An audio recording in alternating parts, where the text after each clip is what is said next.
ਯਾਤਰਾ ਕਰਦਿਆਂ ਹੋਇਆਂ ਗੁਰਸਿੱਖ ਪ੍ਰੇਮੀਆਂ ਨੂੰ ਸੱਚੇ ਪਾਤਸ਼ਾਹ ਜੀ ਦੀ ਯਾਦ, ਹਿਰਦੇ ਵਿੱਚ ਗੁਰੂ ਗੋਬਿੰਦ ਸਿੰਘ ਸੱਚੇ ਪਾਤਸ਼ਾਹ ਜੀ ਦੀ ਛੋਹ ਇੱਕ ਅਸੀਮ ਜਿਹਾ ਸੁੱਖ ਬਖਸ਼ਿਸ਼ ਕਰਦੀ ਹੈ, ਜਿਹੜਾ ਸੁੱਖ ਪਦਾਰਥਾਂ ਨਾਲ ਨਹੀਂ ਮਿਲਦਾ, ਜਿਹੜਾ ਸੁੱਖ ਸਰੀਰਕ ਰਸਾਂ ਨਾਲ ਨਹੀਂ ਮਿਲਦਾ। ਗੁਰੂ ਦੇਵ ਦੀ ਯਾਦ ਹੀ ਐਸੀ ਹੈ ਕਿ ਜਿਸ ਵੀ ਪ੍ਰਾਣੀ ਨੂੰ ਮਹਾਰਾਜ ਜੀ ਦੀ ਯਾਦ ਆਉਂਦੀ ਹੈ, ਉਸ ਨੂੰ ਇਹ ਸੁੱਖ ਪ੍ਰਾਪਤ ਹੁੰਦਾ ਹੈ। ਸਤਿਗੁਰੂ ਜੀ ਦੇ ਦਰਬਾਰੀ 52 ਕਵੀ ਹਜ਼ੂਰ ਨੂੰ ਵਾਹਿਗੁਰੂ ਸਰੂਪ ਕਰਕੇ ਸੰਬੋਧਨ ਕਰਦੇ ਹੈ ਕਿ ਨਿਰੰਕਾਰ ਨੇ ਆਪਣਾ ਸਰੀਰਕ ਜਾਮਾ ਧਾਰਨ ਕੀਤਾ ਏ। ਧੰਨ ਸੱਚੇ ਪਾਤਸ਼ਾਹ ਹਜ਼ੂਰ ਨੇ ਨਿਮਰਤਾ ਸਿਖਾਈ ਹੈ। ਜਦੋਂ ਮਹਾਰਾਜ ਜੀ ਨੇ ਇਹ ਵਾਕ ਕਹੇ ਸੀ, ਜੋ ਹਮਕੋ ਪਰਮੇਸ਼ਰ ਉਚਰੈ ਤੇ ਸਭ ਨਰਕ ਕੁੰਡ ਮੈਂ ਪਰ ਹੈ। ਮਹਾਰਾਜ ਤੁਹਾਨੂੰ ਕੀ ਆਖੀਏ? ਹਜ਼ੂਰ ਕਹਿੰਦੇ ਮੋਕੋ ਦਾਸ ਤਵਨ ਕਾ ਜਾਨੋ, ਯਾ ਮੈਂ ਭੇਦ ਨਰੰਚ ਪਛਾਨੋ। ਭਾਈ ਦਇਆ ਸਿੰਘ ਸਾਹਿਬ ਜੀ ਨੇ ਬੇਨਤੀ ਕੀਤੀ ਸੀ, ਸੱਚੇ ਪਾਤਸ਼ਾਹ ਧੁਰ ਕੀ ਬਾਣੀ ਦੇ ਅੰਦਰ ਆਪ ਜੀ ਦੀ ਸਿੱਖਿਆ ਏ ਕਿ ਗੁਰੂ ਤੇ ਪਰਮੇਸ਼ਰ ਵਿੱਚ ਕੋਈ ਅੰਤਰ ਨਹੀਂ। ਮਹਾਰਾਜ ਆਪ ਹੁਣ ਕੀ ਆਪਣੇ ਸ੍ਰੀ ਮੁਖ ਤੋਂ ਐਸਾ ਕਹਿੰਦੇ ਹੋ? ਹਜ਼ੂਰ ਨੇ ਕਿਹਾ, ਠੀਕ ਹੈ ਭਾਈ ਦਇਆ ਸਿੰਘ, ਗੁਰਬਾਣੀ ਵਿੱਚ ਆਗਿਆ ਹੈ ਵੱਡਿਆਂ ਸਤਿਗੁਰਾਂ ਜੀ ਦੀ, ਗੁਰੂ ਤੇ ਪਰਮੇਸ਼ਰ ਵਿੱਚ ਭੇਦ ਨਹੀਂ, ਪਰ ਇਹ ਨਿਮਰਤਾ ਦੀ ਜਾਚ ਸਿਖਾਈ ਹੈ। ਸੱਚੇ ਪਾਤਸ਼ਾਹ ਹਜ਼ੂਰ ਦਾ ਜੀਵਨ ਬਿਰਤਾਂਤ ਪੜ੍ਹੀਏ। ਮਹਾਰਾਜ ਘੋੜੇ ਤੇ ਸਵਾਰ ਹੁੰਦਿਆਂ ਵੀ ਗੁਰੂ ਨਾਨਕ ਸਾਹਿਬ ਜੀ ਦਾ ਨਾਮ ਲਿਆ ਕਰਦੇ। ਸੱਚੇ ਪਾਤਸ਼ਾਹ ਗਰੀਬ ਨਵਾਜ ਤਾਂ ਇੰਨਾ ਆਪਣੇ ਖਾਲਸੇ ਨੂੰ ਵਡਿਆਇਆ ਏ।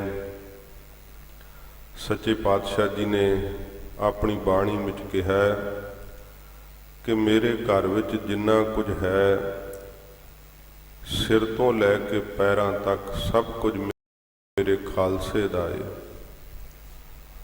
ਤੇ ਫਿਰ ਜਿਵੇਂ ਪਿਤਾ ਪੁੱਤਰ ਦੇ ਨਾਮ ਵਸੀਹਤ ਲਿਖ ਦਿੰਦਾ ਹੈ, ਮਹਾਰਾਜ ਜੀ ਨੇ ਆਪਣੇ ਖਾਲਸੇ ਦੇ ਨਾਮ ਨਾਲ ਆਪਣੀ ਸਾਰੀ ਵਸੀਹਤ ਲਿਖ ਦਿੱਤੀ ਹੈ। ਹਉ ਖਾਲਸੇ ਕਾ ਖਾਲਸਾ ਮੇਰੋ, ਮੈਂ ਖਾਲਸੇ ਦਾ ਹਾਂ ਤੇ ਖਾਲਸਾ ਮੇਰਾ। ਮੇਰੇ ਉੱਤੇ ਕਿਸੇ ਹੋਰ ਦਾ ਅਧਿਕਾਰ ਨਹੀਂ, ਮੇਰੇ ਖਾਲਸੇ ਦਾ ਅਧਿਕਾਰ ਹੈ ਮੇਰੇ ਤੇ। ਹਉ ਖਾਲਸੇ ਕਾ ਖਾਲਸਾ ਮੇਰੋ, ਓਤ ਪੋਤ ਜਿਉ ਸਾਗਰ ਬੰਦੇਰੋ।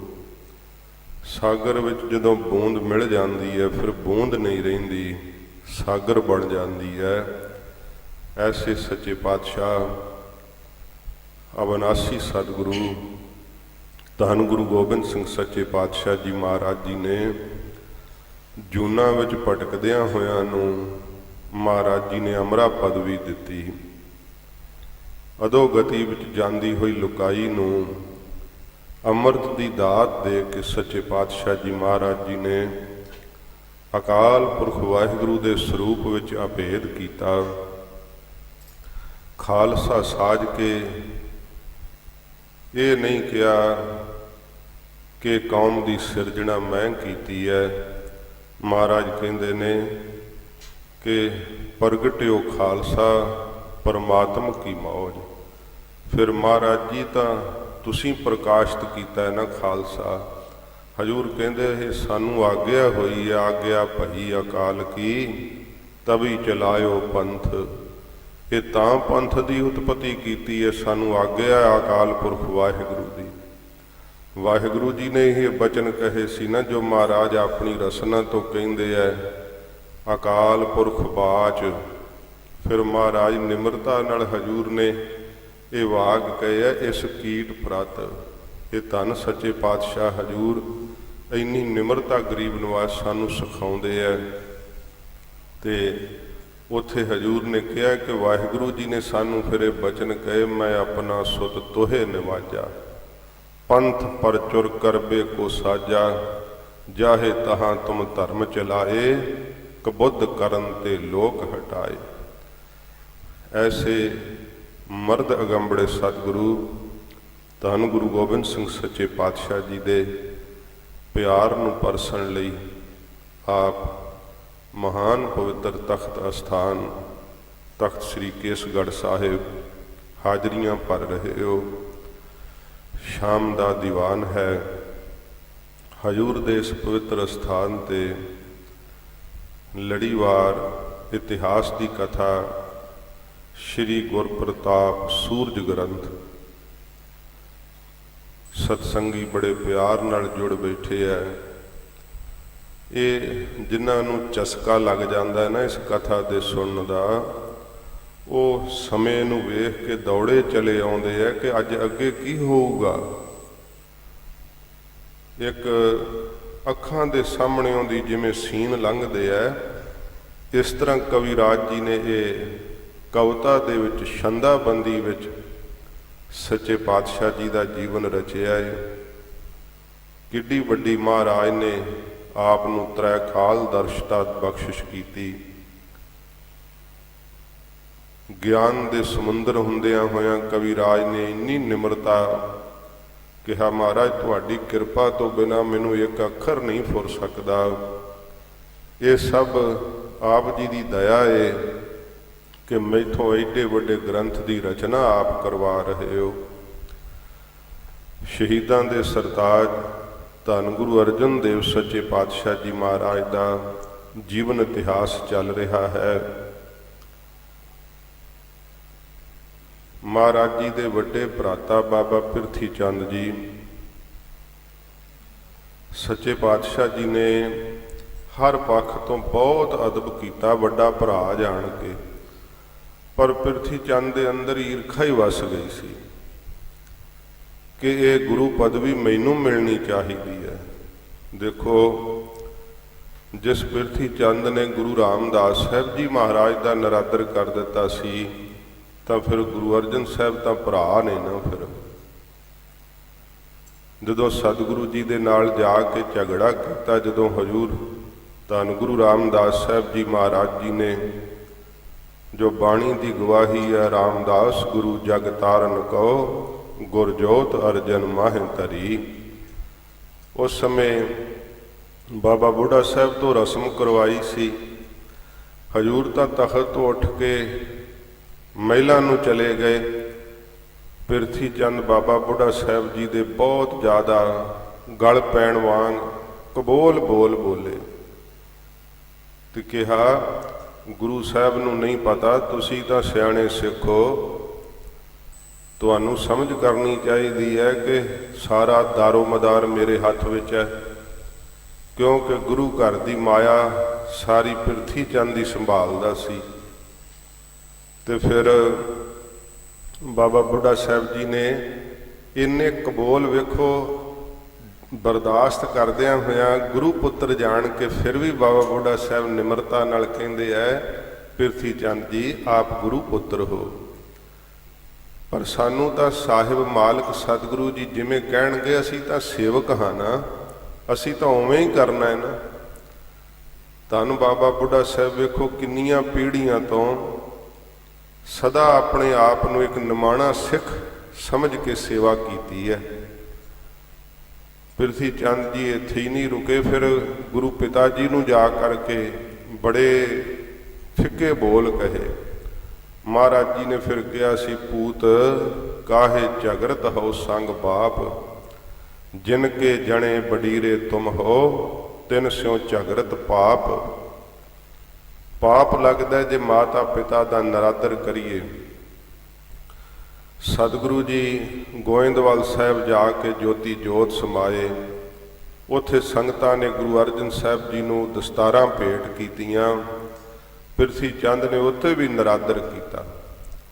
ਮਹਾਰਾਜ ਕੋ ਦਸਤਾਰਾਂ ਖੋਹ ਲਈਆਂ ਹਜੂਰ ਨੇ ਸਾਰੀਆਂ ਦਸਤਾਰਾਂ ਦੇ ਦਿੱਤੀਆਂ, ਆਖਿਆ ਇਹ ਤੁਹਾਡੀਆਂ ਹੀ ਨੇ, ਪਰ ਮਹਾਰਾਜ ਦੀ ਬਖਸ਼ਿਸ਼ ਤੇ ਨਹੀਂ ਨਾ ਸੀ ਪ੍ਰਿਥੀ ਚੰਦ ਖੋ ਸਕਦਾ।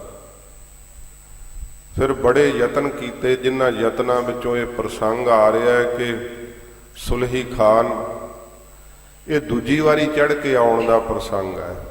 ਸਤਸੰਗੀਆਂ ਨੇ ਜਿਨ੍ਹਾਂ ਲੜੀਵਾਰ ਕਥਾ ਸੁਣੀ ਹੈ, ਪਹਿਲਾਂ ਚੜ੍ਹ ਕੇ ਆਇਆ ਸੀ ਤੇ ਮਹਾਰਾਜ ਵਡਾਲੀ ਚਲੇ ਗਏ ਸੀ, ਜਿਸ ਦਾ ਨਾਮ ਗੁਰੂ ਕੀ ਵਡਾਲੀ ਪ੍ਰਸਿੱਧ ਹੋਇਆ। ਉਹ ਵੀ ਸਤਿਗੁਰੂ ਜੀ ਬਾਬਾ ਬੁੱਢਾ ਸਾਹਿਬ ਦੇ ਬਚਨ ਸੱਤ ਕਰਨ ਲਈ, ਕਿਉਂਕਿ ਜਦੋਂ ਮਾਤਾ ਜੀ ਵਰਦਾਨ ਲੈਣ ਗਏ ਸੀ ਤੇ ਸੁਤੇ ਹੀ ਕਹਿ ਦਿੱਤਾ ਸੀ ਨਾ ਕਿ ਗੁਰੂ ਕਿਆਂ ਨੂੰ ਕਿੱਧਰ ਭਾਜੜਾਂ ਪੈ ਗਈਆਂ, ਤੇ ਮਹਾਰਾਜ ਨੂੰ ਆ ਕੇ ਦੱਸਿਆ। ਹਜੂਰ ਹੱਸ ਪਏ। ਮਹਾਰਾਜ ਕਹਿੰਦੇ ਗੁਰੂ ਨਾਨਕ ਸਾਹਿਬ ਦੇ ਪਰਮ ਸੇਵਕ ਨੇ, ਉਹਨਾਂ ਦਾ ਬਚਨ ਤਾਂ ਗੰਗਾ ਕੋਈ ਮੋੜ ਹੀ ਨਹੀਂ ਸਕਦਾ, ਉਹਨਾਂ ਦਾ ਬਚਨ ਤਾਂ ਸੱਤ ਹੈ। ਫਿਰ ਸੁਲਹੀ ਖਾਨ ਚੜ੍ਹ ਕੇ ਆਇਆ। ਸਤਿਗੁਰਾਂ ਜੀ ਨੇ ਕਿਹਾ ਕਿ ਅੱਛਾ, ਇਹ ਜੇ ਹਰਿਮੰਦਰ ਸਾਹਿਬ ਜੀ ਦਾ ਹੀ ਝਗੜਾ ਹੈ ਕਿ ਅਸੀਂ ਇੱਥੇ ਕਾਬਜ ਹੋਣਾ ਤੇ ਅਸੀਂ ਛੱਡ ਜਾਂਦੇ, ਤਾਂ ਉੱਥੇ ਕਦੇ ਮਸੰਦਵੀ ਕਾਬਜ ਹੋਏ ਸੀ, ਪਰ ਸਾਧ ਸੰਗਤ ਜੀ, ਸੰਗਤ ਤਾਂ ਉੱਥੇ ਹੈ ਨਾ ਜਿੱਥੇ ਸਤਿਗੁਰੂ ਆਪ ਨੇ। ਸੰਗਤਾਂ ਨੇ ਗੁਰੂ ਕੀ ਵਡਾਲੀ ਵਿੱਚ ਰੌਣਕਾਂ ਲਾ ਦਿੱਤੀਆਂ। ਧਰਮਵੀਰ ਸਤਿਗੁਰੂ ਗੁਰੂ ਹਰਗੋਬਿੰਦ ਸਾਹਿਬ ਦਾ ਆਗਮਨ ਸਤਿਗੁਰੂ ਜੀ ਦੇ ਗ੍ਰਹਿ ਵਿਖੇ ਉੱਥੇ ਹੋਇਆ। ਇਹਨਾਂ ਦੀਆਂ ਆਸਾਂ ਹੀ ਰਹੀਆਂ ਕਿ ਗੁਰੂ ਅਰਜਨ ਸਾਹਿਬ ਜੀ ਮਹਾਰਾਜ ਨੂੰ ਪਕੜ ਲਈਏ, ਮਾਰ ਦਈਏ।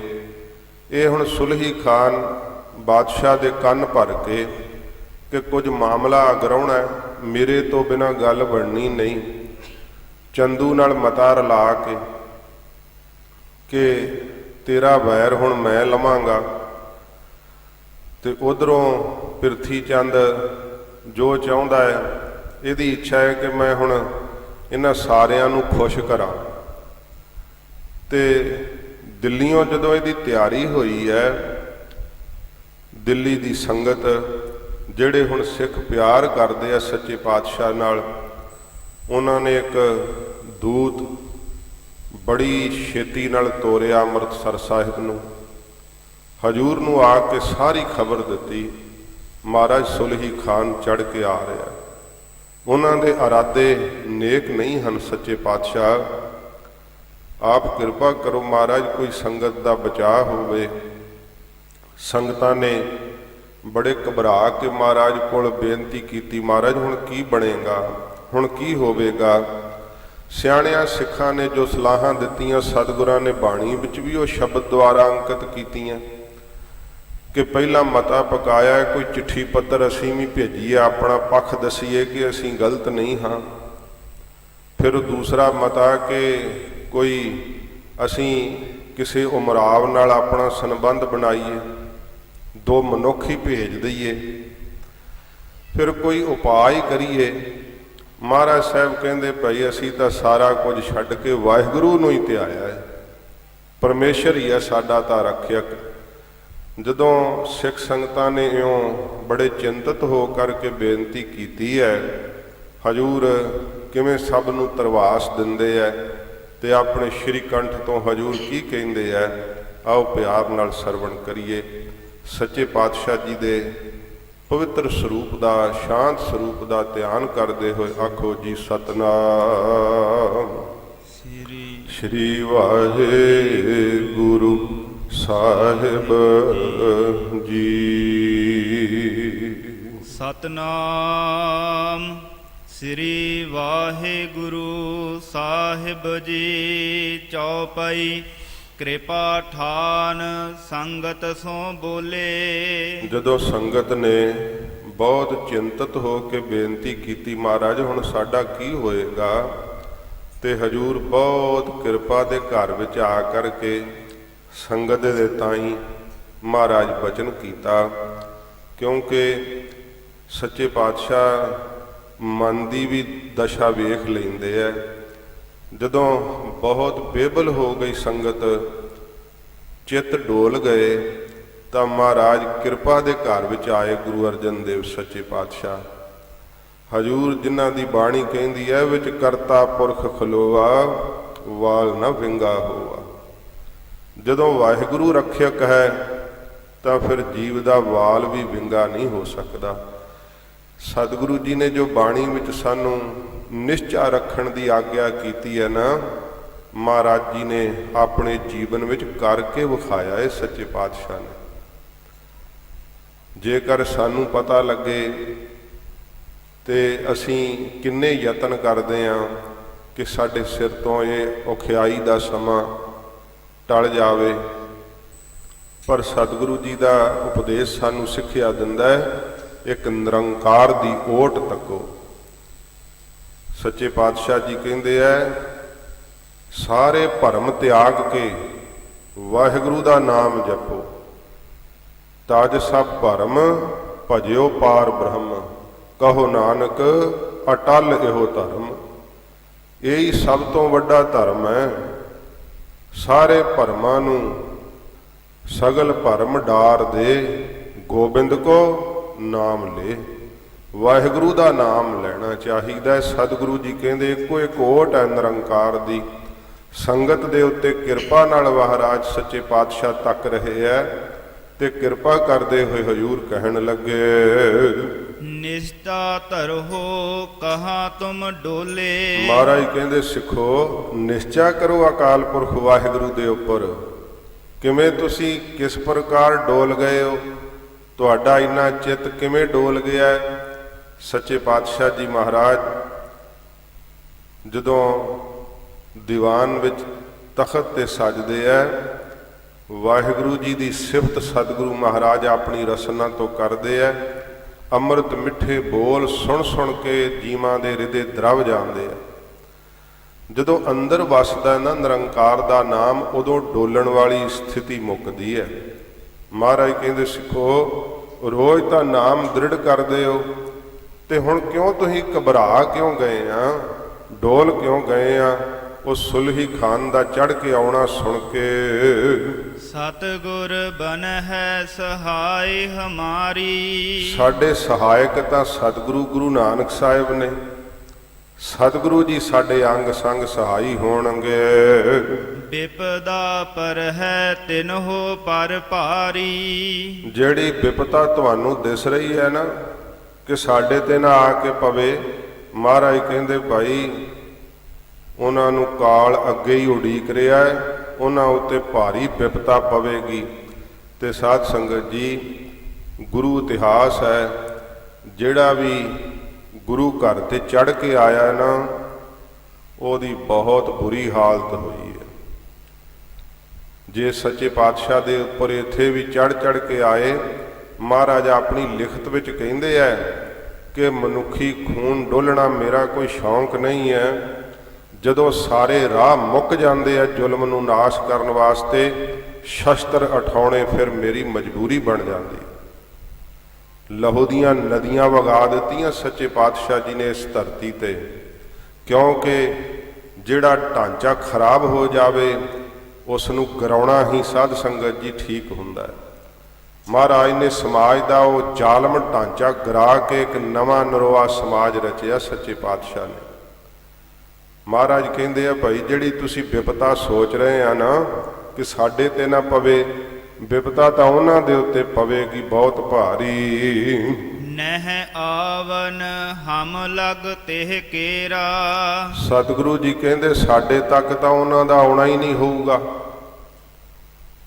ਇਹੀ ਸਿੱਖਾਂ ਦੇ ਮਨ ਵਿੱਚ ਖਦਸ਼ਾ ਸੀ ਨਾ ਕਿ ਸੁਲਹੀ ਖਾਨ ਆ ਕੇ ਹੁਣ ਉਜਾੜ ਦੇਵੇਗਾ ਨਗਰ ਨੂੰ, ਫੜ ਫੜ ਕੇ ਕਤਲੇਆਮ ਕਰੇਗਾ, ਗੁਰੂ ਸਾਹਿਬ ਜੀ ਨੂੰ ਪਕੜ ਲਵੇਗਾ, ਕੀ ਕਰੇਗਾ। ਮਹਾਰਾਜ ਕਹਿੰਦੇ ਸਾਡੇ ਤੱਕ ਸਿੱਖੋ ਉਸ ਦਾ ਆਉਣਾ ਹੀ ਨਹੀਂ ਹੋ ਸਕੇਗਾ। ਹੋਏ ਮਾਰਗ ਮਹਿ ਦੁਸ਼ਟ ਨਬੇਰਾ। ਦੁਸ਼ਟ ਦਾ ਰਸਤੇ ਦੇ ਅੰਦਰ ਹੀ ਪਰਮੇਸ਼ਰ ਨਬੇੜਾ ਕਰ ਦੇਵੇਗਾ। ਜਦੋਂ ਇਹ ਦੂਤ ਦਿੱਲੀ ਦਾ ਆਇਆ ਹੋਇਆ ਕੋਲ ਸੁਣ ਰਿਹਾ ਸੀ ਤੇ ਮਹਾਰਾਜ ਜੀ ਨੇ ਉਸ ਸਮੇਂ ਹੀ ਇਹ ਵਾਕ ਕਹੇ ਆ, ਸੁਲਹੀ ਤੇ ਨਾਰਾਇਣ ਰਾਖ, ਸੁਲਹੀ ਮੁਆ ਹੁਆ ਨਾ ਪਾਕ। ਇਹ ਸਤਿਗੁਰੂ ਜੀ ਦੇ ਵਾਕ ਸ਼੍ਰੀ ਕੰਠ ਤੋਂ ਉਚਾਰਨ ਹੋਏ। ਮਹਾਰਾਜ ਸੱਚੇ ਪਾਤਸ਼ਾਹ ਜੀ ਦੇ ਬਚਨ ਉਸ ਦੂਤ ਨੇ ਵੀ ਸੁਣੇ ਆ। ਜਿਮ ਕੂਕਰ ਮਿਰਗਨ ਪਰ ਧਾਵੈ। ਸੱਚੇ ਪਾਤਸ਼ਾਹ ਜੀ ਕਹਿੰਦੇ ਆ ਭਾਈ, ਇਉਂ ਸਿੱਖੋ ਹੋਏਗਾ ਜਿਵੇਂ ਕੁੱਤੇ ਜਿਹੜੇ ਆ ਉਹ ਹਿਰਨਾਂ ਦੇ ਪਿੱਛੇ ਦੌੜਦੇ ਆ, ਸੁਆਪਦ ਪੰਥ ਬਿਖੈ ਪਖ ਤੇ ਗਾਵੈ। ਕਈ ਵਾਰੀ ਇਉਂ ਹੁੰਦਾ ਫਿਰ ਭੱਜਦੇ ਤਾਂ ਉਹ ਹਿਰਨਾਂ ਦੇ ਪਿੱਛੇ ਆ। ਇੱਥੇ ਇਹ ਦਾ ਦ੍ਰਿਸ਼ਟਾਂਤ ਜਿਹੜੇ ਇਕੰਗੀ ਹੁੰਦੇ ਆ, ਹਿਰਨ ਤੋਂ ਭਾਵ ਸ਼ਾਂਤ ਪੱਖ ਲੈਣਾ। ਮਹਾਰਾਜ ਕਹਿੰਦੇ ਉਹ ਕੁੱਤਿਆਂ ਦੀ ਨਿਆਈ ਸਿੱਖਾਂ ਦੀ ਨਰਾਦਰੀ ਕਰਨਾ ਚਾਹੁੰਦੇ ਆ, ਭਾਵ ਪਿੱਛੇ ਦੌੜ ਰਹੇ ਕੁੱਤੇ ਬਣ ਕੇ, ਤੇ ਕਾਲ ਸ਼ੇਰ ਬਣ ਕੇ ਮਹਾਰਾਜ ਕਹਿੰਦੇ ਰਸਤੇ 'ਚ ਹੀ ਖਾ ਜਾਊਗਾ। ਜਿਵੇਂ ਕੁੱਤਾ ਹਿਰਨ ਪਿੱਛੇ ਦੌੜੇ ਤੇ ਉਹਨੂੰ ਜੰਗਲ 'ਚੋਂ ਸ਼ੇਰ ਨਿਕਲ ਕੇ ਜੇਕਰ ਖਾ ਜਾਵੇ, ਮਹਾਰਾਜ ਕਹਿੰਦੇ ਇਸ ਤਰ੍ਹਾਂ ਦੀ ਉਹਨਾਂ ਨਾਲ ਹਾਲਤ ਬਣੇਗੀ। ਸੁਨਤ ਬਰਿੰਦ ਆਨੰਦ ਬਿਲੰਦੇ। ਸੁਣ ਕੇ ਨਾ ਸਿੱਖ ਵੇਖੋ ਵੀ ਸਿੱਖਾਂ ਦੇ ਵਿੱਚ ਵੀ ਸ਼ਰਧਾ ਏ। ਜਦੋਂ ਮਹਾਰਾਜ ਬਚਨ ਕਰਦੇ ਤਾਂ ਫਿਰ ਸਤਿਗੁਰੂ ਜੀ ਦੇ ਬਚਨਾਂ ਤੇ ਅਟੱਲ ਵਿਸ਼ਵਾਸ ਕਰਦੇ ਆ ਸਿੱਖ। ਮਹਾਰਾਜ ਦੇ ਬਚਨ ਸੁਣ ਕੇ ਸਿੱਖਾਂ ਨੂੰ ਬੜੀ ਖੁਸ਼ੀ ਹੋਈ, ਬੜਾ ਆਨੰਦ ਹੋਇਆ, ਪ੍ਰਸੰਨ ਹੋ ਗਏ ਸਾਰੇ ਹੀ। ਸਤਿਗੁਰ ਬਾਕ ਅਮੋਗ ਹੋਵੰਦੇ। ਕਿਉਂਕਿ ਜਾਣਦੇ ਆ ਸਿੱਖ ਕਿ ਗੁਰੂ ਅਰਜਨ ਦੇਵ ਸੱਚੇ ਪਾਤਸ਼ਾਹ ਜੀ ਦੇ ਮੁਖ ਤੋਂ ਨਿਕਲਿਆ ਹੋਇਆ ਵਾਕ ਅਮੋਗ ਸ਼ਸਤਰ ਦੀ ਤਰ੍ਹਾਂ ਹੈ। ਅਮੋਗ ਸ਼ਸਤਰ ਤਾਂ ਭਾਵੇਂ ਚੁੱਕ ਜਾਵੇ, ਪਰ ਗੁਰੂ ਅਰਜਨ ਦੇਵ ਸੱਚੇ ਪਾਤਸ਼ਾਹ ਦੇ ਮੁਖ ਦਾ ਨਿਕਲਿਆ ਹੋਇਆ ਵਾਕ ਚੁੱਕ ਨਹੀਂ ਸਕਦਾ। ਉਹ ਅਟੱਲ ਹੈ ਤੇ ਸਤ ਹੈ। ਸਿੱਖਾਂ ਦੇ ਮਨ ਵਿੱਚ ਬੜੀ ਖੁਸ਼ੀ ਹੋਈ ਗੁਰਦੇਵ ਦੇ ਇਹ ਬਚਨ ਸੁਣ ਕੇ। ਭਏ ਨਾ ਚਿੰਤ ਨਾ ਹੌਲ ਉਠਾਵਾ। ਫਿਰ ਨਿਚਿੰਤ ਹੋ ਗਏ, ਚਿੰਤਾ ਤੋਂ ਰਹਿਤ ਹੋ ਗਏ ਤੇ ਹੌਲ ਨਹੀਂ ਉੱਠਦੇ। ਹੁਣ ਮਨ ਵਿੱਚ ਘਬਰਾਹਟ ਨਹੀਂ ਹੁੰਦੀ, ਨਿਸ਼ਚਾ ਆ ਗਿਆ। ਮਨਹੁ ਮਰਿਓਈ 100 ਲੱਖ ਪਾਵਾ। ਜਾਣੋ ਉਹਨਾਂ ਸਿੱਖਾਂ ਨੇ ਹੁਣ ਇਹ ਹੀ ਲੱਖ ਲਿਆ, ਜਾਣ ਲਿਆ ਕਿ ਅਜੇ ਮਰਿਆ ਨਹੀਂ ਸੁਲਹੀ ਖਾਨ, ਪਰ ਸਿੱਖਾਂ ਨੇ ਜਾਣ ਲਿਆ ਵੀ ਹੁਣ ਮਰ ਹੀ ਗਿਆ। ਗੁਰੂ ਸਾਹਿਬ ਨੇ ਕਹਿਤਾ ਨਾ ਤਾਂ ਮਰ ਹੀ ਗਿਆ। ਸਿੱਖਾਂ ਨੇ ਇਉਂ ਸਮਝ ਲਿਆ। ਉਧਰ ਵੇਖੋ ਚੜ ਕੇ ਆ ਰਿਹਾ ਫੌਜ ਸਮੇਤ। ਹਜੂਰ ਨੇ ਬਚਨੀ ਕਹਿਤੇ। ਸਿੱਖਾਂ ਦਾ ਇੰਨਾ ਮਨ ਸ਼ਰਧਾ ਕਰਦਾ ਹੈ ਕਿ ਮਹਾਰਾਜ ਨੇ ਕਹਿਤਾ ਹੁਣ ਨਹੀਂ ਵੀ ਆ ਸਕਦਾ। ਉਹਨਾਂ ਨੇ ਸਮਝ ਲਿਆ ਕਿ ਸੁਲਹੀ ਖਾਨ ਤਾਂ ਮਰ ਗਿਆ ਏ। ਸੰਗਤ ਕੋ ਸੁਣ ਕੈ ਹਲਕਾਰਾ। ਤੇ ਜਿਹੜਾ ਹਲਕਾਰਾ ਦੂਤ ਆਇਆ ਸੀਗਾ ਦਿੱਲੀ ਦੀ ਸੰਗਤ ਦਾ, ਹੁਣ ਵੀ ਸੁਣਿਆ ਗੁਰੂ ਸਾਹਿਬ ਦਾ ਵਾਕ। ਮਹਾਰਾਜ ਜਦੋਂ ਆਖਿਆ ਸਭ ਦੇ ਸਾਹਮਣੇ, ਦਿੱਲੀ ਪੁਰ ਕੋ ਤੁਰਤ ਪਧਾਰਾ। ਉਹ ਬੜੀ ਛੇਤੀ ਨਾਲ ਹੀ ਫਿਰ ਦਿੱਲੀ ਨੂੰ ਨਿਸ਼ਚਿੰਤ ਹੋ ਕੇ ਚੱਲ ਪਿਆ। ਪਹੁੰਚ ਸੁਨਾਇਓ ਸ੍ਰੀ ਗੁਰ ਬੈਨ। ਦਿੱਲੀ ਦੀ ਸੰਗਤ ਵੀ ਫਿਕਰ ਕਰ ਰਹੀ ਸੀ। ਸਾਰੀ ਸੰਗਤ ਧਰਮਸ਼ਾਲਾ ਵਿੱਚ ਇਕੱਠੀ ਹੋਈ ਜਦੋਂ ਸਿੱਖ ਚੱਲ ਕੇ ਗਿਆ ਦਿੱਲੀ। ਤੇ ਗੁਰੂ ਮਹਾਰਾਜ ਦੇ ਬਚਨ ਜਿਹੜੇ ਸੀ ਫਿਰ ਉਸ ਦੂਤ ਨੇ ਸਾਰੀ ਦਿੱਲੀ ਦੀ ਸੰਗਤ ਨੂੰ ਸੁਣਾਉਣਾ ਕੀਤੇ। ਸਭ ਕੈ ਮਨ ਉਪਜੀ ਤਬ ਚੈਨ। ਤਦੋਂ ਸਾਰੀ ਸੰਗਤ ਦੇ ਮਨ ਵਿੱਚ ਸ਼ਾਂਤੀ ਆ ਗਈ, ਠੰਡ ਪੈ ਗਈ ਕਿ ਗੁਰੂਦੇਵ ਨੇ ਵਾਕ ਕਹਿ ਦਿੱਤੇ ਐ। ਸੱਚੇ ਪਾਤਸ਼ਾਹ ਜੀ ਦੇ ਬਚਨ ਸੁਣ ਕਰਕੇ ਸਭ ਦੇ ਮਨ ਜਿਹੜੇ ਐ ਉਹ ਬਹੁਤ ਨਿਚਿੰਤ ਹੋ ਗਏ, ਸ਼ਾਂਤ ਹੋ ਗਏ। ਪਹੁੰਚਹਿ ਨਹੀਂ ਸੁਦਾ ਸਰ ਜਾਏ। ਤੇ ਹੁਣ ਸਿੱਖਾਂ ਨੇ, ਦਿੱਲੀ ਦੀ ਸੰਗਤ ਨੇ ਵੀ ਜਾਣ ਲਿਆ ਕਿ ਸੁਦਾਸਰ ਅੰਮ੍ਰਿਤਸਰ ਸਾਹਿਬ ਇਹ ਸੁਲਹੀ ਖਾਨ ਪਹੁੰਚ ਨਹੀਂ ਸਕੇਗਾ, ਉੱਥੇ ਜਾ ਨਹੀਂ ਸਕੇਗਾ।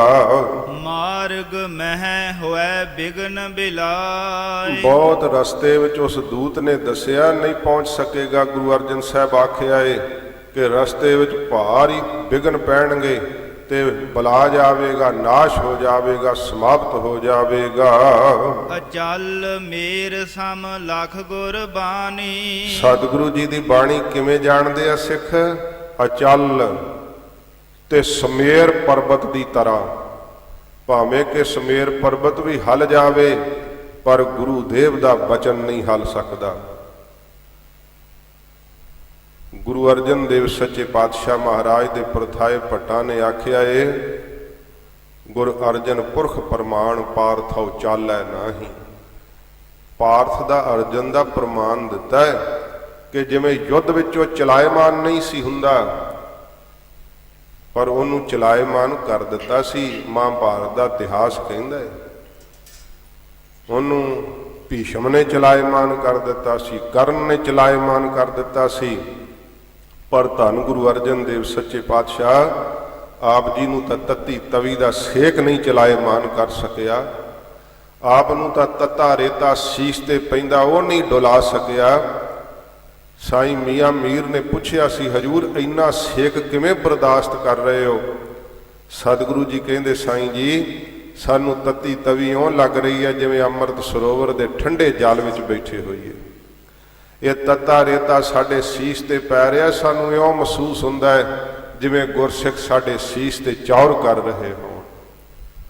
ਇਹ ਦੀ ਅਵਸਥਾ ਧੰਨ ਗੁਰੂ ਅਰਜਨ ਦੇਵ ਸੱਚੇ ਪਾਤਸ਼ਾਹ ਮਹਾਰਾਜ ਗੁਰਦੇਵ ਦੀ ਬਾਣੀ ਦੇ ਹੀ ਵਾਕ ਹੈ ਨਾ, ਜੋ ਨਰ ਦੁਖ ਮੈਂ ਦੁਖ ਨਹੀਂ ਮਾਨੈ, ਸੁਖ ਸਨੇਹ ਔਰ ਭੈ ਨਹੀਂ ਜਾਕੈ, ਕੰਚਨ ਮਾਟੀ ਮਾਨੈ।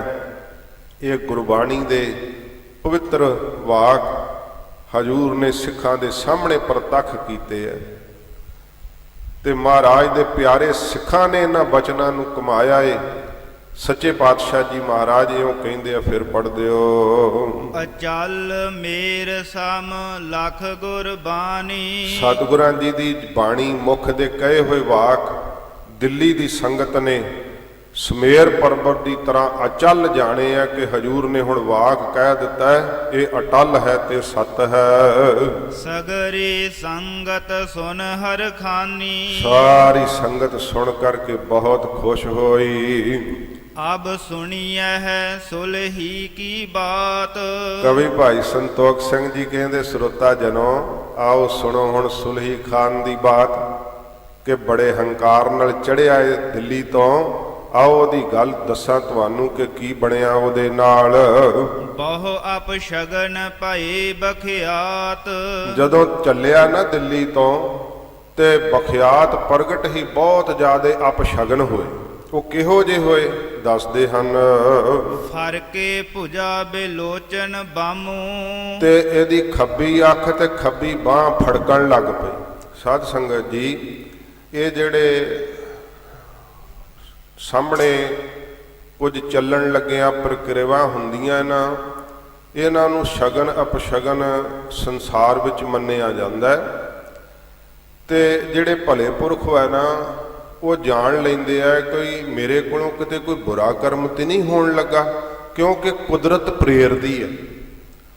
ਹਾਂ, ਇਹ ਚੀਜ਼ਾਂ ਜਿਹੜਾ ਨਾਮ ਜਪਦਾ ਹੈ ਉਹਦੇ ਵਾਸਤੇ ਕੁਝ ਮਾਇਨੇ ਨਹੀਂ ਰਖਾਉਂਦੀਆਂ, ਕਿਉਂਕਿ ਮਹਾਰਾਜ ਆਖਿਆ ਹੈ ਕਿ ਸਗਨ ਅਪਸਗਨ ਤਿਸ ਕਉ ਲੱਗੈ ਜਿਸ ਚੀਤ ਨਾ ਆਵੇ। ਤੇ ਹੁਣ ਜਿਹੜਾ ਗੁਰੂ ਦੇਵ ਦਾ ਬੁਰਾ ਸੋਚ ਕੇ ਚੜ੍ਹਾਈ ਕਰਨ ਲੱਗਾ ਏ, ਉਹਨੂੰ ਕੁਦਰਤ ਵੀ ਸੰਕੇਤ ਦੇ ਰਹੀ ਹੈ ਕਿ ਕਿਉਂ ਆਪਣੀ ਮੌਤ ਨੂੰ ਸੱਦਾ ਦੇ ਰਿਹਾ। ਉਹਨੂੰ ਇਹ ਵਗਦੀ ਹਵਾ ਵੀ ਸਪਰਸ਼ ਕਰਦੀ ਹੋਈ ਕਹਿੰਦੀ ਹੈ ਕਿ ਤੂੰ ਇਹ ਬੁਰਾ ਕਰਮ ਕਰਨ ਲੱਗਾ ਹੈ। ਅੰਦਰੋਂ ਆਤਮਾ ਵੀ ਆਵਾਜ਼ ਦਿੰਦੀ ਹੈ, ਜਦੋਂ ਜੀਵ ਪਾਪ ਕਰਨ ਲੱਗਦਾ ਨਾ, ਅੰਦਰੋਂ ਨਿਰੰਕਾਰ ਦੀ ਸੱਤਾ ਬੋਲਦੀ ਹੈ ਕਿ ਇਹ ਪਾਪ ਹੈ, ਪਰ ਉਹ ਆਪਣੇ ਮਨ ਨੂੰ ਦਬਾ ਦਿੰਦਾ ਹੈ ਉਸ ਆਵਾਜ਼ ਨੂੰ।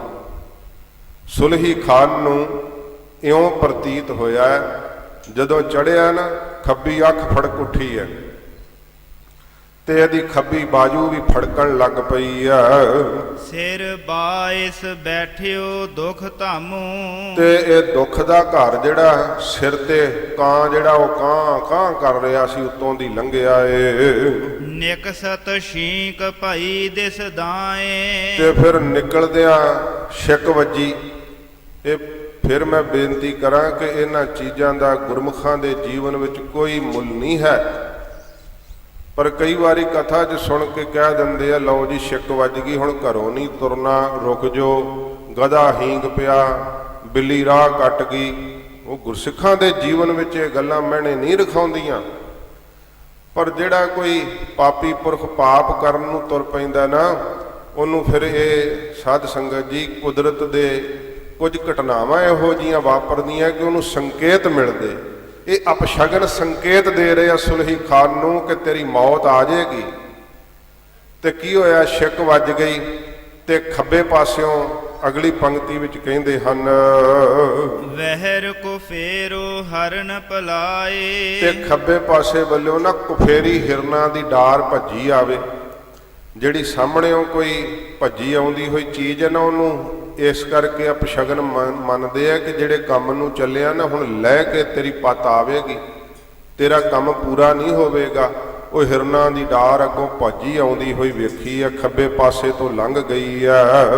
ਹੋਤੇ ਜੋ ਸੰਗੀ ਤਿਹ ਸਮਝਾਇਓ। ਕੁਝ ਚੰਗੇ ਵੀ ਆ ਜਿਹੜੇ ਅੱਲਾ ਦੀ ਇਬਾਦਤ ਕਰਦੇ ਆ, ਨਮਾਜ਼ੀ ਆ, ਉਹ ਕਹਿੰਦੇ ਸੁਲਹੀ ਖਾਨ ਆਹ ਗੱਲ ਠੀਕ ਨਹੀਂ ਹੋ ਰਹੀ, ਤੇ ਸਮਝਾਉਣ ਲੱਗ ਪਏ ਸੁਲਹੀ ਖਾਨ ਨੂੰ, ਇਹ ਕੰਮ ਸਾਨੂੰ ਨਹੀਂ ਕਰਨਾ ਚਾਹੀਦਾ ਜਿਹੜੇ ਕੰਮੇ ਤੂੰ ਲੈ ਤੁਰਿਆ ਏ।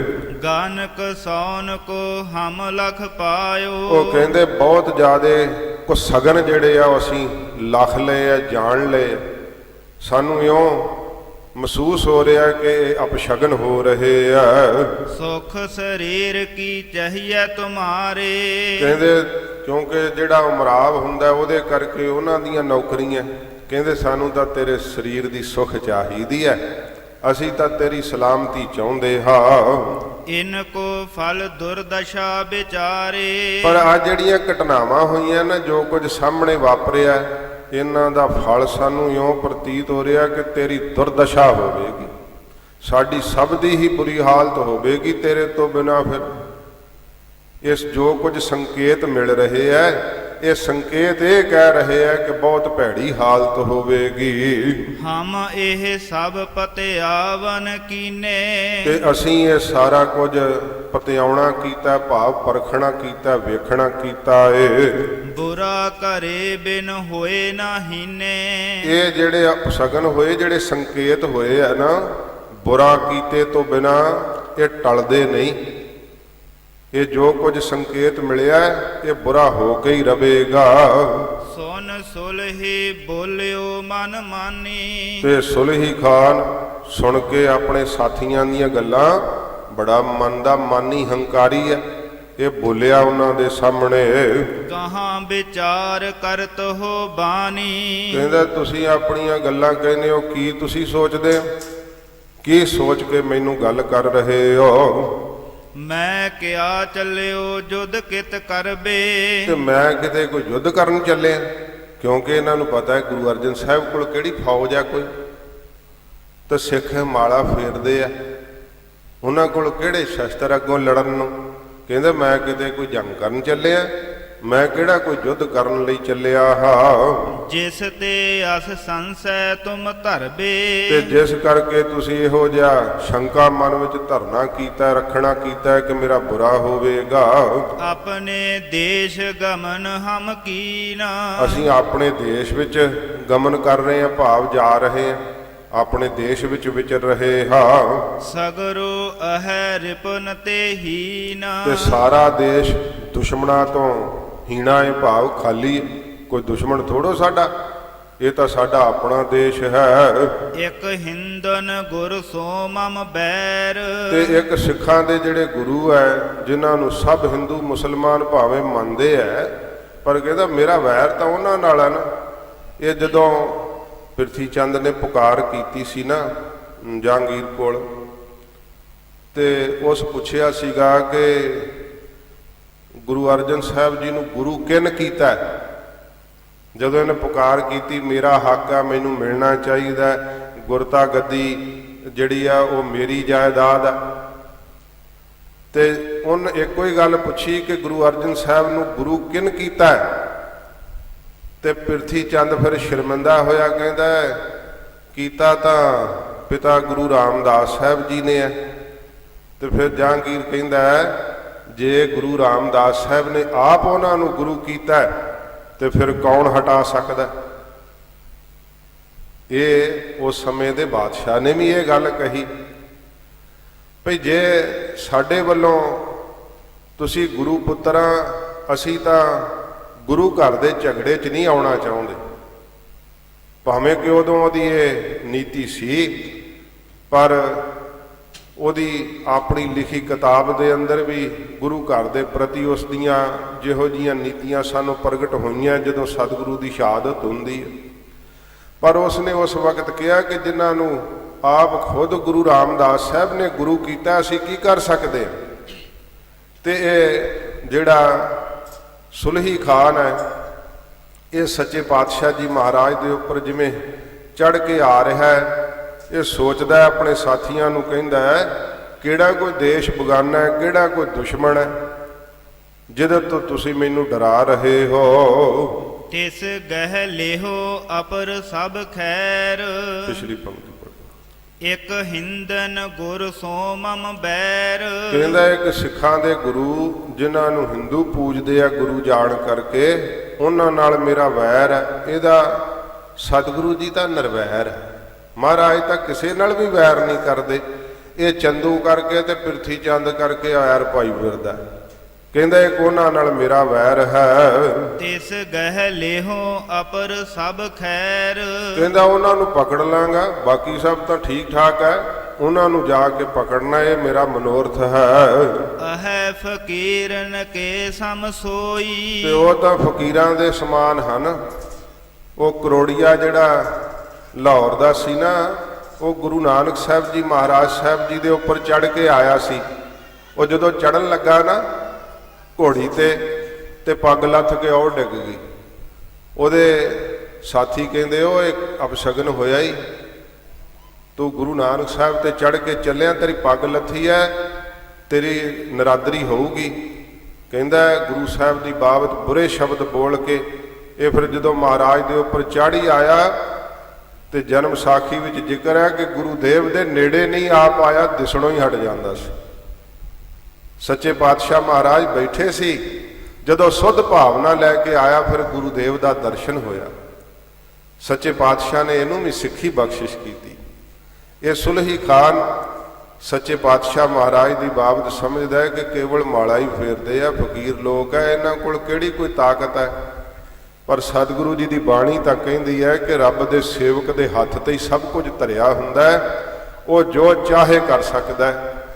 ਧੰਨ ਸੱਚੇ ਪਾਤਸ਼ਾਹ ਇੰਨੀ ਅਜਾਰ ਸ਼ਕਤੀ ਨੂੰ ਜਰਦਿਆਂ ਹੋਇਆਂ ਮਹਾਰਾਜ ਸੱਚੇ ਪਾਤਸ਼ਾਹ ਜੀ ਵਾਹਿਗੁਰੂ ਜੀ ਦਾ ਸ਼ੁਕਰਾਨਾ ਕਰਦੇ ਆ ਸਦਾ ਹੀ। ਸਿੱਖਾਂ ਨੂੰ ਨਿਮਰਤਾ ਰੱਖਣ ਦੀ ਜਾਚ ਸਿਖਾਉਂਦੇ ਆ। ਸ਼ਕਤੀ ਬਾਣੀ ਨਾਲ ਨਾਮ ਜਪਿਆ ਪ੍ਰਾਪਤ ਹੁੰਦੀ ਹੈ, ਉਸ ਨੂੰ ਬਰਦਾਸ਼ਤ ਕਰਨ ਦੀ ਸੱਚੇ ਪਾਤਸ਼ਾਹ ਮਹਾਰਾਜ ਸਿੱਖਿਆ ਦਿੰਦੇ ਆ ਗਰੀਬ ਨਵਾਜ। ਇਹ ਸੁਲਹੀ ਖਾਨ ਕਹਿੰਦਾ ਮਾਲਾ ਫੇਰਦੇ ਆ ਫਕੀਰ ਲੋਕ ਹੈ, ਕੀ ਉਹ ਮੇਰਾ ਵਿਗਾੜ ਸਕਦੇ ਆ। ਆਯੁਧ ਧਰਤਾ ਤੀਰ ਨਾ ਕੋਈ। ਨਾ ਉਹ ਸ਼ਸਤਰ ਧਰਦੇ ਆ, ਨਾ ਕੋਈ ਉਹਨਾਂ ਕੋ ਤੀਰ ਕਮਾਨ ਹੈ। ਪ੍ਰਥਮ ਸਖਾ ਸੋ ਮਿਲ ਹਉ ਆਪਣੇ। ਪਹਿਲਾਂ ਮੈਂ ਆਪਣੇ ਮਿੱਤਰ ਪ੍ਰਿਥੀ ਚੰਦ ਨੂੰ ਜਾ ਕਰਕੇ ਮਿਲਣਾ ਕਰਾਂਗਾ। ਦੇਸ਼ ਬਿਖੈ ਮੁਝ ਤਰਾਸ ਨਾ ਸੁਪਨੇ। ਤੇ ਮੈਨੂੰ ਤਾਂ ਸੁਪਨੇ ਵਿੱਚ ਵੀ ਡਰ ਨਹੀਂ। ਇਸ ਦੇਸ਼ ਵਿੱਚ ਆਪਣੇ ਵਿੱਚ ਵਿਚਰਦਿਆਂ ਹੋਇਆ ਸੁਪਨੇ ਮਾਤਰ ਵੀ ਮੈਨੂੰ ਕੋਈ ਭੈ ਨਹੀਂ ਹੈ। ਉਨ ਮਾਝੇ ਤੇ ਲੈ ਧਨ ਘਨੋ। ਤੇ ਫਿਰ ਮੈਂ ਕਹਿੰਦਾ ਮਾਝੇ ਤੋਂ ਬਾਹਲਾ ਜ਼ਿਆਦਾ ਧਨ ਲੈ ਕੇ ਮਾਮਲਾ ਅਗਰਾ ਕਰਕੇ ਜਹਾਂ ਸੋ ਗਹਾਂ ਕਿਦੋ ਤਿਸ ਹਨੋ। ਕਹਿੰਦਾ ਚਾਹਾਂ ਤਾਂ ਪਕੜ ਲਾਂ, ਚਾਹਾਂ ਤਾਂ ਫਿਰ ਉਹਨਾਂ ਨੂੰ ਮਾਰ ਦਿਆਂ, ਇਹ ਤਾਂ ਮੇਰੀ ਮਰਜ਼ੀ ਹੈ ਨਾ, ਐਡਾ ਹੰਕਾਰੀ ਹੈ। ਕਹਿੰਦਾ ਪਹਿਲਾਂ ਮਾਮਲਾ ਇਕੱਠਾ ਕਰਾਂਗਾ, ਫਿਰ ਜੀ ਕਰਾਂਗਾ ਤਾਂ ਗ੍ਰਿਫਤਾਰ ਕਰ ਲਾਂਗਾ, ਜੀ ਕਰੇਗਾ ਤੇ ਮਾਰ ਦਿਆਂਗੇ। ਸ਼ਾਹੋ ਸਮੀਪ ਸਹਾਇਕ ਮੇਰਾ। ਕਹਿੰਦਾ ਬਾਦਸ਼ਾਹ ਦੇ ਕੋਲ ਵੀ ਮੇਰਾ ਸਹਾਇਕ ਬੈਠਾ ਚੰਦੂ, ਕਿਉਂਕਿ ਤੁਰਨ ਲੱਗਿਆ ਉਹਨੂੰ ਕਹਿ ਕੇ ਆਇਆ ਸੀ ਵੀ ਮੈਂ ਆਹ ਕੰਮ ਕਰਨਾ ਹੀ ਤੇ ਤੂੰ ਖਿਆਲ ਰੱਖੀ ਕੋਈ ਬਾਦਸ਼ਾਹ ਦੇ ਕੋਲ ਗੱਲਬਾਤ ਨਾ ਕਰੇ ਕੋਈ ਗੁਰੂ ਸਾਹਿਬ ਦੀ, ਕਿਉਂਕਿ ਇੱਕ ਵਜ਼ੀਰ ਖਾਂ ਵਜ਼ੀਰ ਹੋਇਆ। ਉਹ ਜਦੋਂ ਕਿਤੇ ਬਾਦਸ਼ਾਹ ਕੰਨਾਂ ਦੇ ਕੱਚੇ ਬੜੇ ਹੋਏ, ਬਹੁਤ ਗੱਲਾਂ, ਕਿਉਂਕਿ ਚੰਦੂ ਨੇ ਸਾਰੀ ਕਚਹਿਰੀ ਖਰੀਦ ਲਈ ਸੀ।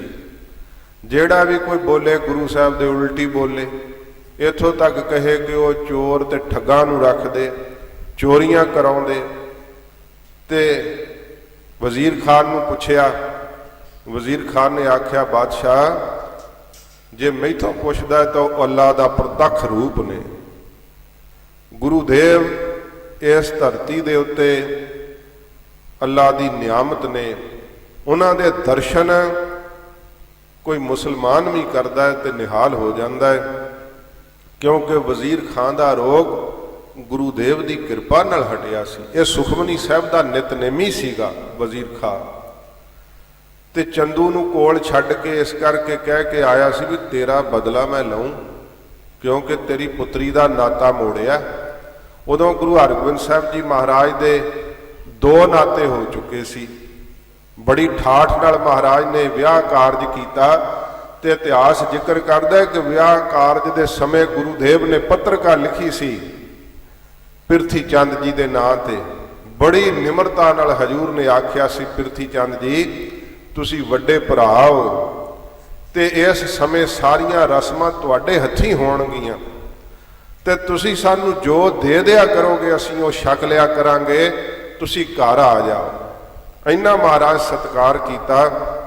ਪਿਰਥੀ ਚੰਦ ਪਤਾ ਕੀ ਜਵਾਬ ਦਿੱਤਾ ਸੀ? ਕਿਹਾ ਹੁਣ ਮੈਨੂੰ ਡਰਦੇ ਸੱਦਦੇ ਹੋ, ਹੁਣ ਤਾਂ ਉਦੋਂ ਪਤਾ ਲੱਗੂ ਜਦੋਂ ਪੁੱਤਰ ਸਮੇਤ ਕੈਦ ਕਰ ਦਿੱਤਾ ਤੇ ਗੁਰਿਆਈ ਦੇ ਮੈਂ ਮਾਲਕ ਬਣ ਬੈਠਾਂਗਾ। ਐਡੀ ਮੱਤ ਮਾਰੀ ਗਈ ਸੀ। ਸੱਚੇ ਪਾਤਸ਼ਾਹ ਮਹਾਰਾਜ ਹਜੂਰ ਦੇ ਉੱਪਰ ਇਹ ਸੁਲਹੀ ਖਾਨ ਚੜ ਕੇ ਆ ਰਿਹਾ ਤੇ ਕਹਿ ਰਿਹਾ ਕਿ ਬਾਦਸ਼ਾਹ ਦੇ ਕੋਲ ਮੇਰੀ ਗੱਲ ਕਰਨ ਵਾਸਤੇ ਚੰਦੂ ਹੈ, ਤੁਸੀਂ ਮੈਨੂੰ ਕੀ ਭੈ ਕਰ ਦੇ ਰਹੇ ਹੋ? ਚੰਦੂ ਬਲੀ ਦੀਵਾਨ ਬਡੇਰਾ। ਤੇ ਚੰਦੂ ਬੜਾ ਬਲੀ ਹੈ, ਵੱਡਾ ਦੀਵਾਨ ਹੈ। ਅੱਜ ਕੱਲ ਦੇ ਰਾਸ਼ਟਰਪਤੀ ਨਾਲੋਂ ਵੱਧ ਤਾਕਤ ਰੱਖਦਾ ਸੀਗਾ ਤੇ ਉਹਦੀ ਹਾਲਤ ਵੇਖ ਲਓ, ਇਤਿਹਾਸ ਦੱਸਦਾ ਹੈ। ਪਰ ਫਿਰ ਵੀ ਜਿਹੜੇ ਚੰਦੂ ਦੀ ਔਲਾਦ ਹੈ ਨਾ, ਚੰਦੂ ਵਰਗੀ ਤਾਕਤ ਹਾਸਲ ਕਰ ਜਾਂਦੇ। ਅੱਜ ਵੀ ਗੁਰੂ ਘਰ ਦੀ ਸ਼ਕਤੀ ਨੂੰ ਮਖੌਲ ਕਰਨ ਤੋਂ ਗੁਰੇਜ਼ ਨਹੀਂ ਕਰਦੇ। ਪਰ ਗੁਰੂ ਘਰ ਦੀ ਸ਼ਕਤੀ ਇਹ ਕੇਵਲ ਆ ਸੰਸਾਰ ਦੀਆਂ ਕਾਨੂੰਨ ਦੀਆਂ ਸ਼ਕਤੀਆਂ ਨਹੀਂ, ਇਹਨਾਂ ਤੋਂ ਕਿਤੇ ਉੱਪਰ ਸ਼ਕਤੀ ਹੈ, ਰੱਬੀ ਸ਼ਕਤੀ ਹੈ। ਇਸ ਤੋਂ ਡਰਨਾ ਚਾਹੀਦਾ। ਕਹਿੰਦਾ ਚੰਦੂ ਵੱਡਾ ਦੀਵਾਨ ਹੈ, ਇੱਕ ਮਨੁੱਖੀ ਸਰੀਰ ਨੂੰ ਇੰਨਾ ਵੱਡਾ ਮੰਨ ਰਿਹਾ ਤੇ ਮੇਰਾ ਸਹਾਇਕ ਹੈ। ਮੈਂ ਅਪਸ਼ਗਨ ਵਿਚਾਰੋ ਕੈਸੇ। ਆਪਣੇ ਸਾਥੀਆਂ ਨੂੰ ਕਹਿੰਦਾ ਆ ਜਿਹੜੇ ਅਪਸ਼ਗਨ ਬੁਰੇ ਸੰਕੇਤ ਤੁਸੀਂ ਦੱਸ ਰਹੇ ਹੋ ਤੇ ਮੈਂ ਕਿਵੇਂ ਵਿਚਾਰਾਂ ਇਹਨਾਂ ਨੂੰ? ਇਹ ਤਾਂ ਕੁਛ ਨਹੀਂ, ਇਹਨਾਂ ਦੀ ਕਿਹੜੀ ਗੱਲ ਹੈ? ਬੜੇ ਹੰਕਾਰ ਨਾਲ ਬੋਲਿਆ ਏ। ਕੋ ਹੋਏ ਸਨਮੁਖ ਲਖੋ ਨਾ ਐਸੇ। ਕਹਿੰਦਾ ਕੌਣ ਹੋਵੇਗਾ ਮੇਰੇ ਸਾਹਮਣੇ? ਮੈਂ ਨਹੀਂ ਇਸ ਪ੍ਰਕਾਰ ਲਖਦਾ, ਜਾਣਦਾ, ਸਮਝਦਾ ਕਿ ਮੇਰੇ ਸਾਹਮਣੇ ਕੋਈ ਖਲੋ ਸਕਦਾ, ਅੜ ਸਕਦਾ ਏ। ਇਮ ਕਹਿ ਸਨੇ ਸਨੇ ਮਗ ਚਾਲਾ। ਇਉਂ ਕਹਿ ਕਰਕੇ ਇਹ ਸੁਲਹੀ ਖਾਨ ਸਨੇ ਸਨੇ ਹੌਲੀ ਹੌਲੀ ਰਸਤੇ ਤੇ ਚੱਲ ਪਿਆ।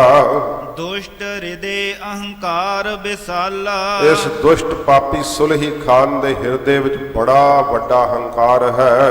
ਪੁੱਤਰ ਸਖਾ ਸਭ ਸੰਗ ਲਏ ਹੈ। ਆਪਣੇ ਪੁੱਤਰ ਨੂੰ, ਆਪਣੇ ਸਖਾ ਜਿਹੜੇ ਆ, ਜਿਹੜੇ ਬਾਹਲਾ ਪ੍ਰੇਮ ਕਰਦੇ ਉਹਨਾਂ ਨੂੰ ਸਖਾ ਕਹਿੰਦੇ ਆ, ਤੇ ਆਪਣੇ ਸਾਥੀ ਤੇ ਸਿਪਾਹੀ ਫੌਜ ਸਾਰੀ ਨਾਲ ਲੈ ਲਈ ਹੈ। ਦਿਵਸ ਚਲ ਹੈ ਥਿਰ ਨਿਸਾ ਭਏ ਹੈ। ਦਿਨ ਨੂੰ ਇਹ ਚਾਲਾਂ ਪਾਉਂਦੇ ਆ, ਰਾਤ ਪੈਂਦੀ ਤੇ ਪੜਾਅ ਕਰ ਲੈਂਦੇ ਆ, ਰੁਕ ਜਾਂਦੇ ਆ। ਗਮਨਤ ਮਗ ਸਗਰੋ ਉਲੰਘਾਇਓ। ਤੇ ਜਦੋਂ ਚਲਦਿਆਂ ਸਾਰਾ ਰਸਤਾ ਲੰਘ ਆਇਆ ਇਹ ਸੁਲਹੀ ਖਾਨ। ਕੋਠੇ ਗ੍ਰਾਮ ਦਿਸ਼ਾ ਸਮੇ ਆਇਓ। ਸਾਧ ਸੰਗਤ ਜੀ ਉਹ ਕੋਠੇ ਨਗਰ ਦੀ ਜਦੋਂ ਰਸਤੇ ਤੇ ਸਿੱਧਾ ਆਇਆ ਨਾ ਇਹ ਸੁਲਹੀ ਖਾਨ, ਦੂਰੋਂ ਘੋੜਿਆਂ ਦੀ ਫੌਜ ਆਉਂਦੀ ਦਿਸਦੀ ਹੈ।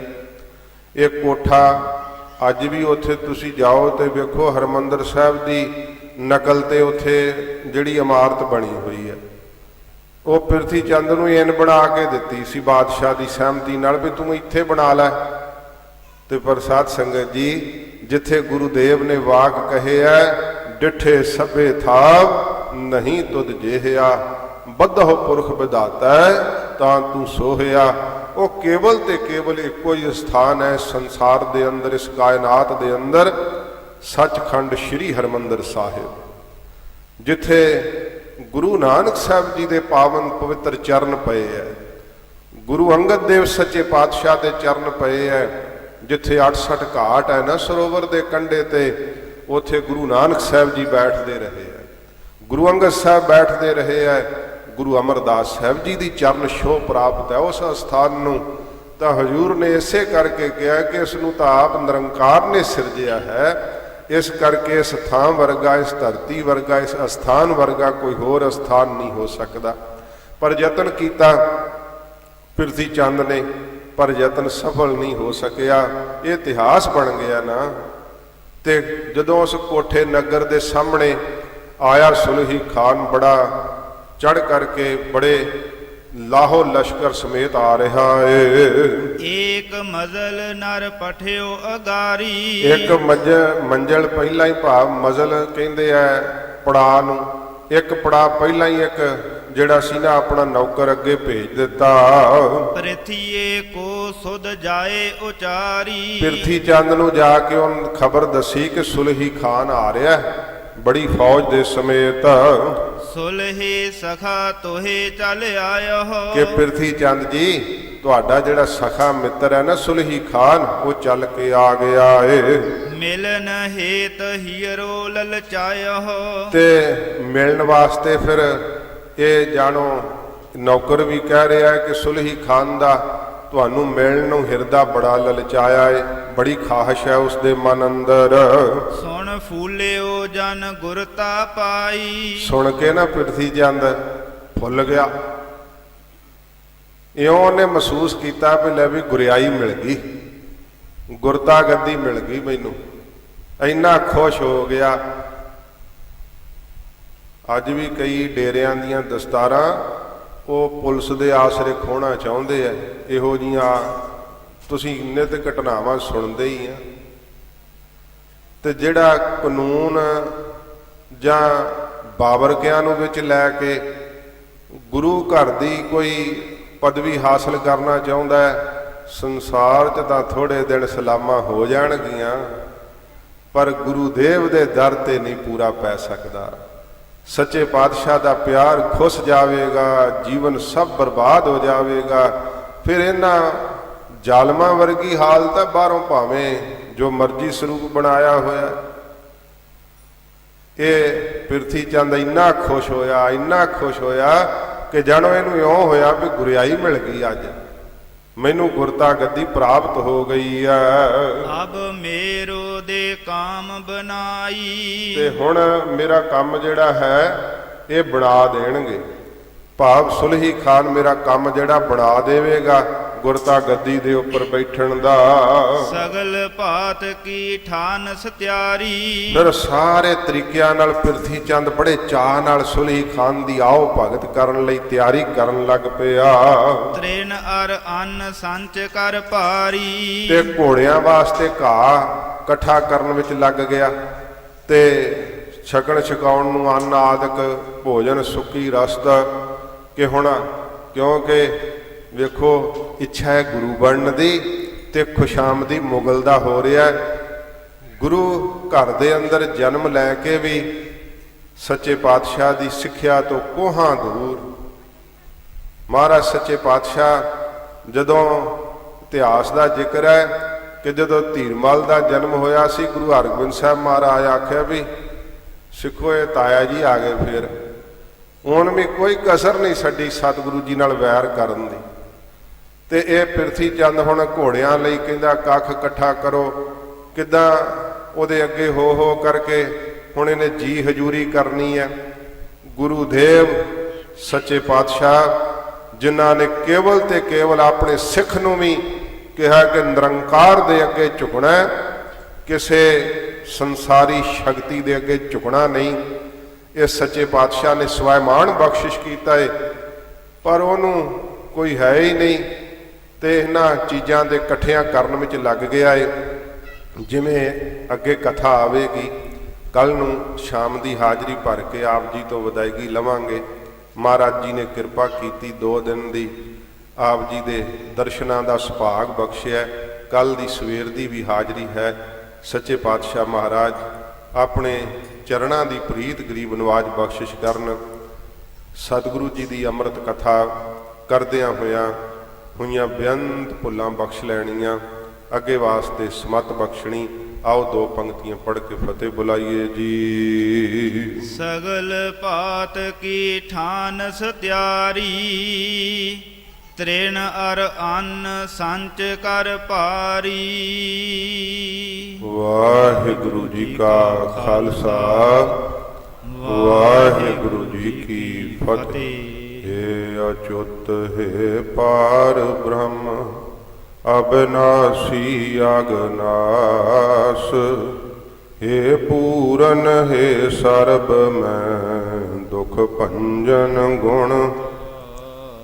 हे संगी हे निरंकार हे निर्गुण सब ਏਕ हे गोबिंद हे गुण निधान जाकै सदा ਏਕ हे अपरंपर हर हरे हह पी होवन ਹਾਰ हे संत कै सदा संग निधारा ਆਧਾਰ हे ठाकुर हाँ दास रो मैं निर्गुण गुण नहीं ਹੋਏ नानक दीजै नाम दान राखो हियै ਪਰੋਏ आए प्रभ शरणागति कृपा निध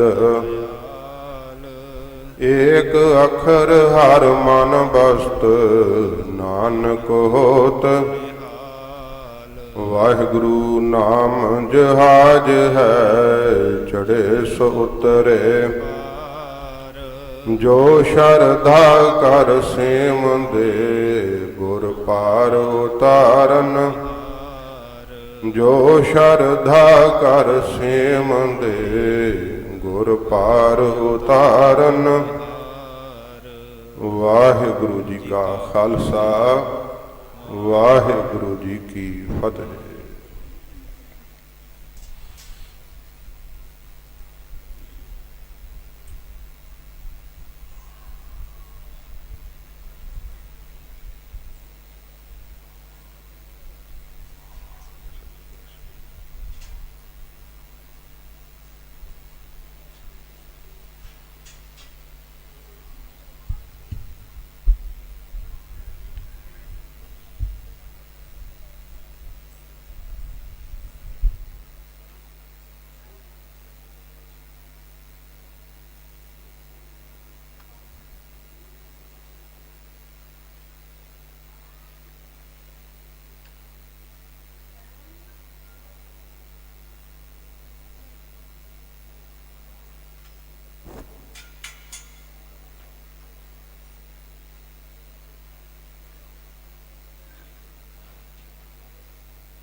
ਕੈਮਰੇ ਫੋਟੋ ਨਾ ਆ ਜਾ ਕਿਤੇ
ਸਾਹਿਬ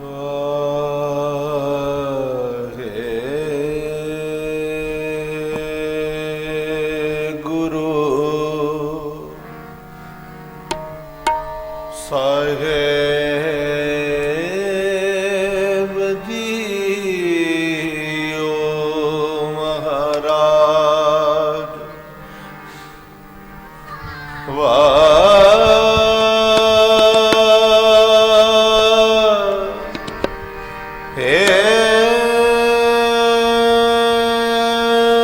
ਗੁਰੂ ਸਾਹਿਬ ਜੀਓ ਮਹਾਰਾਜ